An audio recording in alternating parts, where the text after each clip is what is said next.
Hello everyone, welcome back to the Food Tech Online. Today we are going to cover important news related to the FSSAI which came in the November month of the 2024. अब आप सबको पता है food take online ने अक्टूबर 2024 यानी last month से एक नई सीरीज शुरू की है जिसके अंदर हम FSSAI से रिलेटेड जो भी इंपॉर्टेंट न्यूज़ होगी या रेलेवेंट आप कह सकते हैं डिसीजंस होंगे FSSAI के उन सबको मंथली बेसिस पे कंपाइल करके आपको एक सेशन में देंगे। तो उसी सीरीज को कंटिन्यू करते हुए हमने लास्ट मंथ अक्टूबर मंथ के करंट अफेयर्स दिए थे और आज हम आपको नवंबर मंथ की important news related to FSSAI discuss करने वाले हैं। ठीक है, तो चलिए शुरू करते हैं आज के सेशन को। नाउ जो हमारे आज के सेशन की शुरुआत की दो न्यूज़ होने वाली है वो रिलेट करेगी ई कॉम ऑपरेटर से। ई कॉम ऑपरेटर्स हम सबको पता है वह ऑनलाइन कंपनीज या वह ऑनलाइन प्लेटफॉर्म जो कि फूड प्रोसेसिंग या फिर फूड डिलीवरी जैसे टास्क को परफॉर्म करते हैं। ठीक है, इनमें बहुत बड़े बड़े नाम आते हैं जैसे स्विगी हो गया, जोमेटो हो गया, बिग बास्केट हो गया जो ग्रोसरी सप्लाई करता है। तो जो भी फूड प्रोडक्ट को एंड कंज्यूमर तक डिलीवर करने का या कई जगह प्रोडक्शन का वर्क करती है ऑनलाइन फर्म्स, ठीक है, उन सब से रिलेटेड FSSAI ने एक बहुत इंपॉर्टेंट डिसीजन लिया है। उनमें है कि FSSAI ने कहा है कि इन जो ई कॉम ऑपरेटर्स हैं इनके जो वेयर हाउसेज होते हैं या गोदाम होते हैं जहाँ पे जो फूड प्रोडक्ट्स है वो लार्ज क्वांटिटी में स्टोर किए जाते हैं before they are deliver to the end consumer, उन वेयर हाउसेज से रिलेटेड हर स्टेट को FSSAI ने कह दिया है कि वहाँ पे सर्विलेंस को बढ़ा दिया जाए। ठीक है, तो ये जो डिसीजन है ये कह रहा है कि FSSAI ने ये हर स्टेट को इंश्योर करने को कहा है कि वो जो है स्टैंडर्ड ऑपरेटिंग प्रोसीजर्स इशू करें अपने स्टेट की कंडीशंस के हिसाब से इन ई कॉम ऑपरेटर्स के लिए जो कि इन फूड रिलेटेड बिजनेसेस से डील करते हैं। ठीक है, तो इसका मेन रीज़न क्या है? इसका मेन रीज़न वही है कि FSSAI का कोर मोटो हम सबको पता है फूड सेफ्टी इंश्योर करना। तो FSSAI चाह रहा है कि इन SOPs या फिर इस सर्विलेंस से हम ये इंश्योर कर पाएंगे जो फूड की गुड हाइजीन प्रैक्टिसेस है इन वेयर हाउसेज पे वो प्रॉपर हो रही है या नहीं हो रही, या फिर इन वेयर हाउसेज पे ऐसी कंडीशन तो नहीं है, ऐसी ख़राब कंडीशन तो नहीं है जिससे फूड में ऐसा कंटामिनेशन हो जाए जो डायरेक्टली एंड कंज्यूमर की जो उस फूड प्रोडक्ट को कंज्यूम कर रहा है उस पर्सन की हेल्थ को इम्पैक्ट करे। तो इस सब के लिए FSSAI ने इन ई कॉम ऑपरेटर्स के जो वेयर हाउसेज है उन पे सर्विलेंस बढ़ाने का डिसीजन दे दिया है। अब ये डिसीजन दिया कहाँ है, चलिए वो देखते हैं। तो यहाँ पे आप देख सकते हैं कि हाल ही में 45th सेंट्रल एडवाइजरी कमेटी की मीटिंग हुई थी जिसके अंदर जितने भी हमारे फूड सेफ्टी कमिश्नर्स हैं इंडिया के सभी स्टेट्स के और यूनियन टेरिटरीज के उन सब ने पार्टिसिपेट किया और मिलकर ये डिसीजन लिया था कि एक तो सर्विलेंस बढ़ा दी जाए और दूसरा SOPs डिक्लेयर की जाए। यहाँ पे जो FSSAI के करंट में CEO है हमारे श्री जी कमल वर्धन राव सर, इनका प्रॉपर स्टेटमेंट भी लिखा गया है कि फूड कमिश्नर्स को इन्होंने डायरेक्ट किया है सभी स्टेट्स के कि सर्विलेंस ऑफ वेयर हाउसेज को और ज़्यादा बढ़ाया जाए और सेटअप किया जाए उनका प्रॉपर, और जैसे अदर फैसिलिटीज़ है ई कॉम प्लेटफॉर्म्स की उन पे भी प्रॉपर सर्विलेंस की जाए ताकि हमें असल में पता लग सके कि करंट में कंडीशंस क्या है वहाँ पे स्टोरेज की या फिर जो हाइजीन की। ठीक है, साथ में यहाँ पे इन्होंने ये भी कहा कि SOPs भी इन वेयर हाउसेज के लिए डिक्लेयर कर दी जाए। ओके, और इसके लिए सर्विलेंस को अच्छे से कंडक्ट करने के लिए इन्होंने सर्विलेंस सैंपल्स को अगर बढ़ाने की नीड है तो वो भी कहा गया है कि करें, और साथ में जो food safety on wheels mobile vans है जिनके थ्रू हम एक जगह से दूसरी जगह मोबाइल बेसिस पे ट्रैवल करके इजीली सैंपल कलेक्ट कर सकते हैं, उनको एग्जामिन कर सकते हैं और बेटर सर्विलेंस इंश्योर कर सकते हैं, इनका भी यूज़ अच्छे से किया जाए। अब आप मुझे कमेंट में बताइए कि FSSAI के जो करंट में चेयरमैन है वो कौन है। मैंने लास्ट जो सेशन था अक्टूबर न्यूज़ का उसमें पूरी डिटेल दी थी, और साथ में ये भी बताइए कि ये जो food safety on wheels mobile van है ये भी कब इशू या फिर कब इनको शुरू कर दिया गया था FSSAI के द्वारा। ओके, तो ये दोनों क्वेश्चंस आपको आज कमेंट में बताने हैं। अब जो नेक्स्ट न्यू रेगुलेशन FSSAI ने पास कर दिया है वो बहुत ज़्यादा इंपॉर्टेंट है related to the operation of these e commerce platforms जिनमें आते हैं स्विगी, जोमेटो, बिग बास्केट और जो भी ई कॉमर्स प्लेटफॉर्म फूड को डिलीवर करते हैं। ठीक है, तो अब FSSAI ने कह दिया है कि ये जो भी e commerce platform food product deliver करेंगे उनकी जो शेल्फ लाइफ है वो minimum 45 day of expiry condition के अंदर होनी चाहिए। यानी कि मान लो अगर कोई फूड प्रोडक्ट 28 ऑफ दिसंबर को एक्सपायर हो रहा है तो इन ई कॉमर्स प्लेटफॉर्म को उस फूड प्रोडक्ट को डिलीवरी के टाइम कम से कम 45 डेज ऑफ एक्सपायरी से पहले डिलीवर करना होगा। ठीक है। या फिर मान लो कोई ऐसा फूड प्रोडक्ट है जिसकी शेल्फ लाइफ 45 डेज है ही नहीं, जैसे किसी फूड प्रोडक्ट की अगर शेल्फ लाइफ 30 डेज है तो उसके केस में 30% of their total shelf life का रूल अप्लाई होगा, यानी कि डिलीवरी के टाइम वो जो फूड प्रोडक्ट है उसकी जो कंडीशन होगी वो 21 डेज से पहले इन कंपनीज को उसे डिलीवर करना पड़ेगा, यानी 21 डेज के अंदर उस फूड प्रोडक्ट को डिलीवर करना होगा ऑफ देयर मैन्युफैक्चरिंग, ठीक है। तो ये जो रूल है ये एफएसएसएआई ने एज अ रेगुलेशन पास कर दिया है, ठीक है। और इसको पास करने का मेजर रीज़न क्या है, इसके पीछे मेजर रीज़न ये है कि कई बार जो ये फूड डिलीवरी कंपनीज होती है ये फास्ट डिलीवरी इंश्योर करने के चक्कर में बहुत मतलब जल्दी एक्सपायर होने वाले प्रोडक्ट्स भी डिलीवर कर देती है। मान लो जैसे किसी फूड प्रोडक्ट की शेल्फ लाइफ 6 मंथ्स है, ठीक है, और उसे एक्सपायर होने में अभी मान लो सिर्फ 10 डेज या कई केसेस में सिर्फ 2 डेज बचे हुए हैं, तो भी ये फूड कंपनीज अपने जो इन्वेंट्री है या फिर वेयर हाउस है वहाँ से इस फूड प्रोडक्ट को डिलीवर कर देती है या फिर एंड कंज्यूमर को प्रोवाइड कर देती है, ठीक है। तो इस कंडीशन में क्या होता है, शेल्फ लाइफ के तो अंडर में होता है ये फूड प्रोडक्ट, लेकिन फिर भी 6 मंथ्स में जो फूड प्रोडक्ट एक्सपायर होने वाला है उसकी अगर एक्सपायरी डेट में सिर्फ 2 डेज बचे हैं तो भी उसमें काफ़ी हद तक कंटामिनेशन के चांसेस बढ़ जाते हैं, ठीक है, जिसकी वजह से जो कंज्यूमर की सेफ्टी है और ट्रस्ट है वो पूरी तरह से इंश्योर नहीं हो पाता है। तो इस वजह से एफएसएसए ने नया रेगुलेशन पास कर दिया है कि एक्सपायरी डेट के कम से कम 45 डेज पहले का कंडीशन में ही फूड प्रोडक्ट को डिलीवर किया जा सकेगा इन कंपनीज के द्वारा। अब हालांकि ये इन कंपनीज को किस तरह इम्पैक्ट करेगा वो भी देखना पड़ेगा, क्योंकि ये बहुत ही नेगेटिव वे में भी इनके जो हम कह सकते हैं इनकम को इफेक्ट कर सकता है। अब यहाँ पे डिटेल में भी दे रखा है कि अब इन फूड बिजनेस ऑपरेटर्स को या फिर फूड डिलीवरी कंपनीज को एटलीस्ट जब उनके फूड प्रोडक्ट की शेल्फ लाइफ 30% से ज़्यादा बची हुई हो तभी डिलीवर कर पाएंगे, ठीक है। और इसके लिए एफएसएसएआई ने इस पॉलिसी को इम्प्लीमेंट करने के लिए हाल ही में जो भी हमारे e commerce food business operators हैं, एफबीओ यानी फूड बिजनेस ऑपरेटर्स, इनके साथ में एक मीटिंग भी कंडक्ट की थी जिसके अंदर एफएसएसएआई ने इस पॉलिसी के जो बेनिफिट्स है वो इन सबको बताए थे और कहा था कि जो फूड बिजनेस ऑपरेटर्स या ई कॉमर्स प्लेटफॉर्म है उनको कंज्यूमर की हेल्थ को सेफगार्ड करना भी बहुत ज़्यादा ज़रूरी है। तो ये था सेकंड न्यूज़ के बारे में।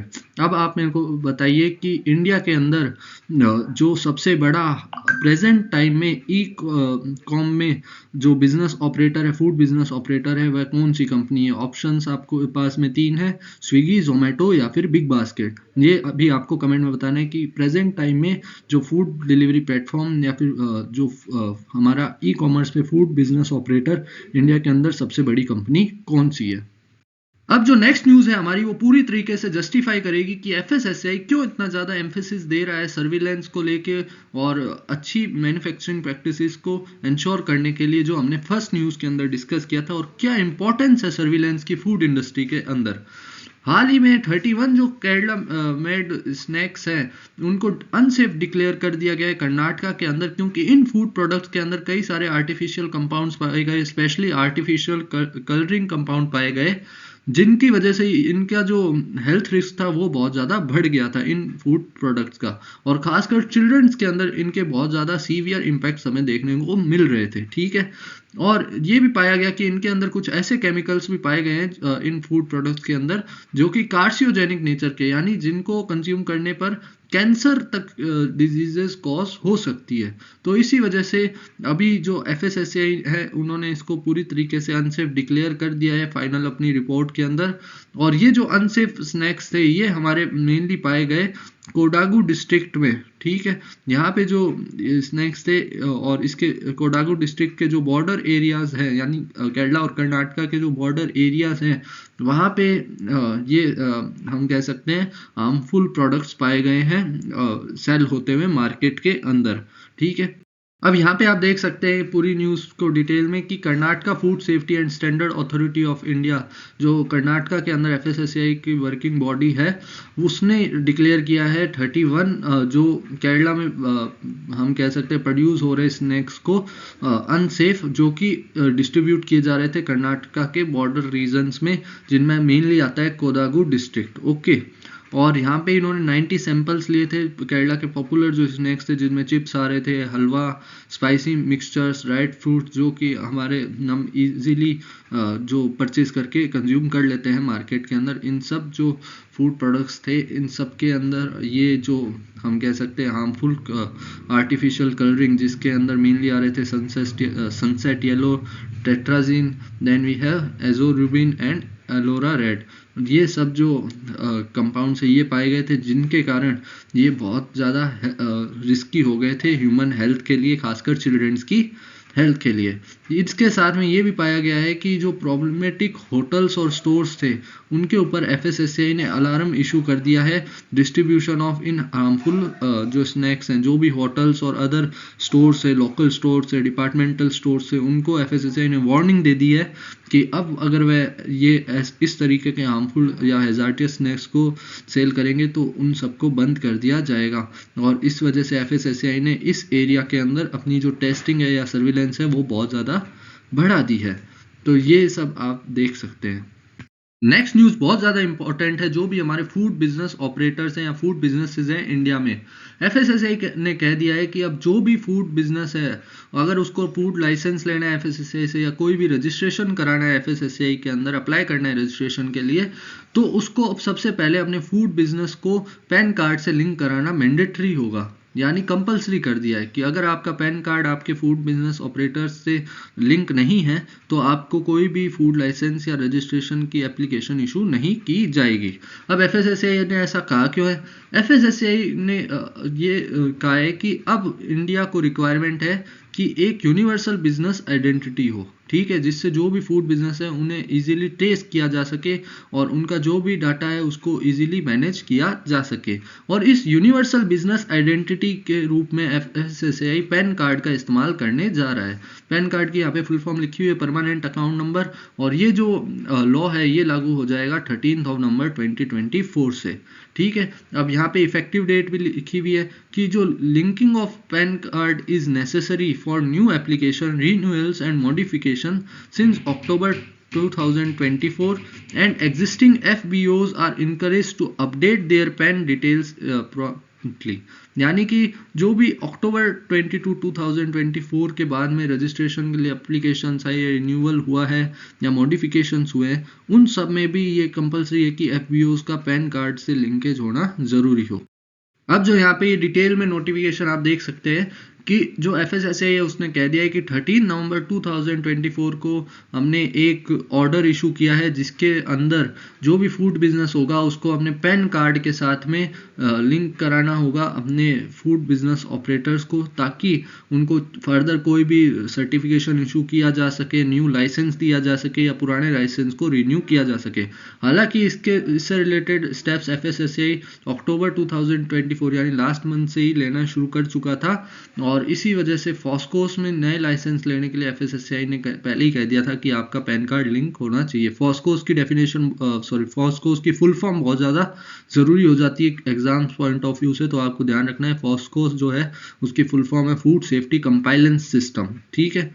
और यहाँ पे बता दिया गया है दोबारा से कि अभी जो फूड बिजनेसेस हैं, अगर उनके पास लाइसेंस तो है लेकिन उनका पैन कार्ड अगर लिंक नहीं है, तो वो अगर उनको उस लाइसेंस को रीन्यू कराना है या फिर कोई भी उस लाइसेंस में अब मॉडिफिकेशन करना है, तो उनको सबसे पहले अपने पैन कार्ड को लिंक करना पड़ेगा। तो ये बहुत इंपॉर्टेंट न्यूज़ है सभी फूड बिजनेसेस के लिए। Now the next news is a very short but very important news that it says that new requirements for importing coffee beans into India, यानी कि गवर्नमेंट ऑफ इंडिया ने अब new requirements या new condition specify कर दी है India के अंदर coffee beans को इंपोर्ट करने के लिए। हाल ही में गवर्नमेंट ऑफ इंडिया ने plant quarantine regulation of import into India 16th amendment order 2024 को इफेक्टिवली इंप्लीमेंट करने को कह दिया है नवंबर 2024 से, 20th नवंबर 2024 से। तो ये एक्ट का, क्योंकि ये रिसेंटली आपके सामने पास हुआ है ये अमेंडमेंट ऑर्डर, तो इसको आपको ध्यान रखना ज़रूरी है। और इसने कुछ specific conditions, new conditions provide की है कॉफ़ी बीन्स को इंपोर्ट करने के लिए। अब ये कंडीशंस क्या है, इसका जो डिटेल प्रोसीजर है ये जो है वो FSSAI अपने जो नए ऑर्डर्स आएंगे, रिसेंट अपडेट्स आएंगे, उनके अंदर अच्छे से हमें बताएगा। ठीक है, तो हमें देखने को मिलेगा कि इस ऑर्डर के अंदर कौन कौन से स्पेसिफिकेशंस है, और ये जो रिसेंट अपडेट्स हैं FSSAI के अंदर, इनकी मदद से हम उन प्रोसीजर्स को कंडक्ट करके कॉफ़ी को अब इंपोर्ट कर पाएंगे। तो ये एक बहुत ही इंपॉर्टेंट एक्ट था जो पास हुआ है related to import of coffee in the India. Okay, next point आ जाएगा कि FSSAI ने बैन कर दिए हैं use of antibiotics in the production of animal food product. अब एनिमल फूड प्रोडक्ट में हम सब जानते हैं मिल्क आ जाएगा, मीट आ जाएगा, पोल्ट्री, एग्स, एक्वाकल्चर, ये सब एनिमल फूड प्रोडक्ट्स है। इनके अंदर इनके प्रोडक्शन के वक्त अब एंटीबायोटिक्स के यूज़ को पूरी तरीके से बैन कर दिया है, और ये जो डिसीजन है ये हमारा इफेक्टिव हो जाएगा 1 अप्रैल 2025 से।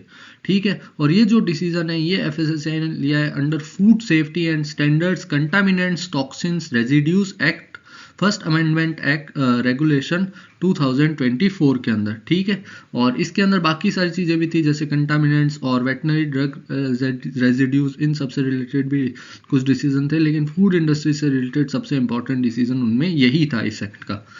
और इसमें साफ कह दिया गया है कि जो भी एंटीबायोटिक है यहाँ पे दिए गए हैं, जिनमें 3 एंटीबायोटिक क्लासेस आ जाएगी, ग्लाइकोपेप्टाइड्स, नाइट्रोफ्यूरान्स और नाइट्रोअमाइडाजोल्स, और 5 एंटीबायोटिक्स आ जाएंगे जिनमें आप देख सकते हैं कोलिस्टिन भी इंक्लूडेड है। 2018 में जो एक्ट आया था जिसके अंदर काफ़ी सारे एंटीबायोटिक्स को बैन कर दिया गया था, उनमें कोलिस्टिन को छोड़ दिया गया था। अब कोलिस्टिन को भी इस एक्ट, नए वाले एक्ट के अंदर इंक्लूड कर लिया गया है, और ये भी पूरी तरीके से बैन हो गया है। तब इसके पीछे का मेन रीज़न क्या है, आपने एक टर्म सुनी होगी सुपर बग्स। ओके, इस एक्ट के अंदर आपने एक टर्म सुनी होगी सुपर बग्स, ये बहुत ज़्यादा चर्चा में था। इसका मतलब वह बैक्टीरिया, फंजाई और पैरासाइट्स होते हैं जो हमारे एंटीबायोटिक जो ड्रग्स होती है उनके खिलाफ रेजिस्टेंस अपने अंदर बना लेते हैं। तो इन फूड प्रोडक्ट्स में इसके इस्तेमाल के कारण क्या हो रहा था, ये सुपर बग्स की प्रॉब्लम बहुत ज़्यादा बढ़ गई थी, और इस वजह से ह्यूमंस इन बैक्टीरिया में क्या हो रही थी, एंटीमाइक्रोबियल रेजिस्टेंस बहुत ज़्यादा बढ़ रही थी सर्टेन टाइप ऑफ बैक्टीरिया में।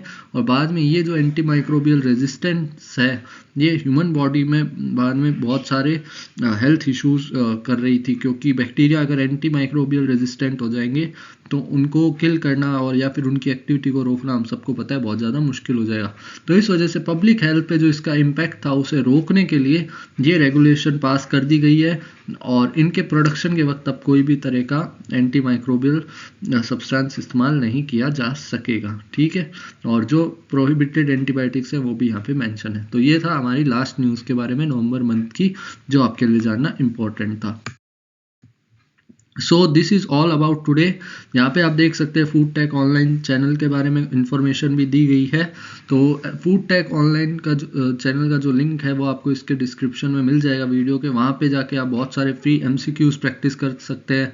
बहुत सारे आपको फूड एग्ज़ाम की प्रिपरेशन के लिए वहाँ पे कोर्सेज भी मिल जाएंगे। हाल ही में गेट एक्सेल लाइफ साइंसेज जो है उसके प्रिपरेशन के लिए भी फूड टेक ऑनलाइन ने एक डेडिकेटेड कोर्स लॉन्च किया है, तो आप वो भी देख सकते हैं। और उसके अलावा आपको अगर इन सभी एग्जामिनेशन में किसी की भी तैयारी करनी है, एक गवर्नमेंट जॉब के लिए प्रिपेयर करना है, तो आप आराम से फूड टेक ऑनलाइन ऐप को एक बार ज़रूर विजिट कीजिए। ये अच्छी रिकमेंडेशन हो सकती है आपके लिए।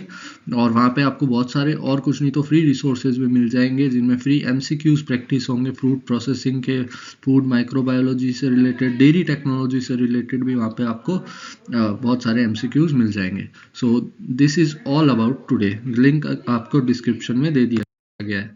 Thank you for listening again and all the best for your examination.